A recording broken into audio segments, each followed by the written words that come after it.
আমি সুহানি। আমার আরও একটি ভিডিওতে তোমাদের অনেক অনেক স্বাগত। আজ জন্মাষ্টমী, আর জন্মাষ্টমী তো সকাল সকাল বৃষ্টিও শুরু হয়ে গিয়েছে। সকালবেলায় ঘুম থেকে উঠে সবার আগে আমি স্নান করে আমার রাধাকৃষ্ণর কাছে পুজো দিয়ে তাদেরকে নতুন জামা পরিয়ে দিয়েছি। কেমন লাগছে তোমরা অবশ্যই কমেন্ট করে জানিও।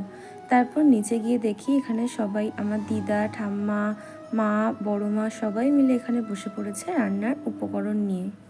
একদিকে চলছে ঠাকুরের জন্য ভোগ রান্না, আর অন্যদিকে চলছে রাতের জন্য আয়োজন। কারণ রাতে অনেকেই আমাদের বাড়িতে নিমন্ত্রিত রয়েছে, তারা আসবেন। আর যেহেতু সবটাই বাড়িতে নিজেরাই রান্না করা হবে, তাই সকাল থেকেই আয়োজনে লেগে পড়া হয়েছে। আর দেখো এখানে আমাদের ঠাকুরের ভোগ রান্না কিন্তু একদম কমপ্লিট।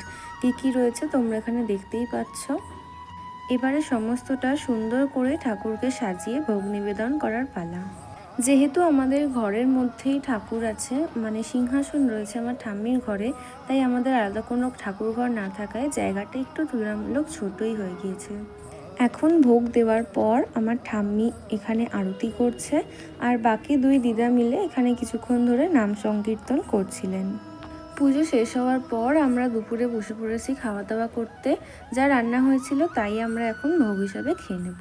তারপর বিকালবেলায় সবাই একটু সাজগোজ করে রেডি হয়ে গিয়েছি, কারণ আমাদের এখানে যে রাধাকৃষ্ণর মন্দির রয়েছে তার যে সদস্যরা, তারা আজকে আমাদের বাড়িতে আসবে নাম সংকীর্তন করতে। তারপর প্রায় এখানে 2 থেকে আড়াই ঘন্টার টানা নাম সংকীর্তন করেছে সবাই মিলে। আর অন্যদিকে আমাদের খাওয়ারের ব্যবস্থা ছিল, মানে যারা সংকীর্তন করতে এসেছিলেন তাদের জন্য হোম ডেলিভারির ব্যবস্থা করা হয়েছিল। রাত প্রায় 10:30, সমস্ত কিছু এখন কমপ্লিট হয়ে গিয়েছে। এবার সবাইকে হোম ডেলিভারির যে প্যাকেটগুলো সেগুলো দিয়ে দেওয়া হলো। আজকের ভিডিওটা এতটাই। কেমন লাগলো সবাই অবশ্যই কমেন্ট করে জানিও।